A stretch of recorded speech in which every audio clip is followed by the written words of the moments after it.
এটি একটি মানসিক বিকার, তাহলে আজ যা লিখতে চলেছি সেটা শোনার পর তোমরা কি বলবে? সময় 28/12/2025 দুপুর 11টা। তার আগে কিছুটা আমার মায়ের সম্বন্ধে জানাতে হবে। অনেক ছোট বয়সে আমার মায়ের বাবা মা মারা যায়। মা মানুষ হয় তার ছোট মামির কাছে, একেবারে মা বাবার স্নেহে। আমরাও ছোট থেকে তাদেরকে নিজের দাদু দিদা হিসাবে জেনেছি। সময়টা ছিল শীতকাল, আমি তখন ক্লাস 4-এ পড়ি।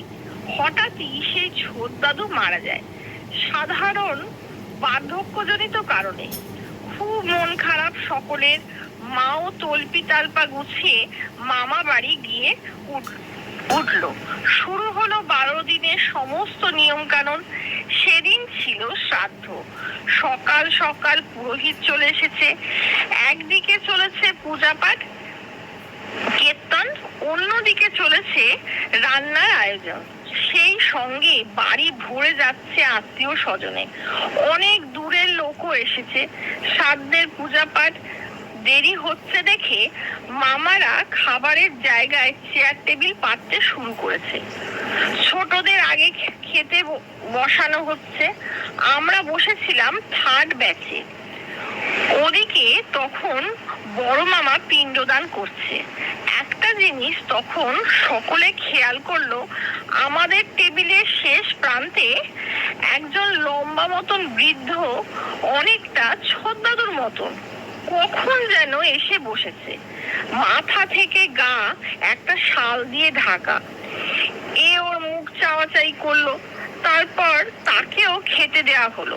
সবাই বলল কোনো গরিব মানুষ হবে, তাড়ানোর দরকার নেই। বৃদ্ধ মানুষটির মুখটা ঠিক করে দেখাও যাচ্ছিল না। সে বসেছে সকলের ছোঁয়ার বাইরে, আলাদা। খাওয়া প্রায় শেষ। সেই বৃদ্ধ একটু জল চাইলো। এদিকে খাবারের এখানে বেলা বাড়ার জন্য ভিড়ও বাড়ছে। হঠাৎই নজর পড়লো সেই বৃদ্ধ লোকটির আসন ফাঁকা। কোথায় গেল? এতজনের মধ্যে উবে গেল নাকি? যেতে হলে তো আমাদের সামনে থেকেই যেতে হতো। এ নিয়ে বেশি হল্লা হলো না। বাড়ি খালি হতেই আবারও সেই বৃদ্ধকে নিয়ে আলোচনা হলো। পুরোহিত সব বিচার করে বিধান দিল যে ছোট দাদুই এসেছিল তার পিণ্ডদান দেখতে আর খেতে। সবাই থ বনে গেল। আমার তো গা শিউরে উঠলো, আবার ভালোও লাগলো, এই ভেবে যে শেষবারের জন্য হলেও দাদুকে দেখতে পেলাম। কারণ মৃত্যুর সময় আমরা কেউই পাশে ছিলাম না। আমি অনেক গল্পে লিখেছি, কিন্তু তার নামগুলো বলা হয়নি। কিন্তু আজকের এই গল্পটার একটা নাম দিয়েছি, জানো? এর নাম দিয়েছি পিণ্ডদান।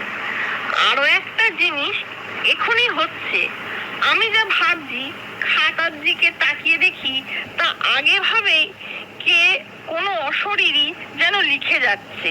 এটা কিরকম হলো? আমার আশেপাশে কি এখনো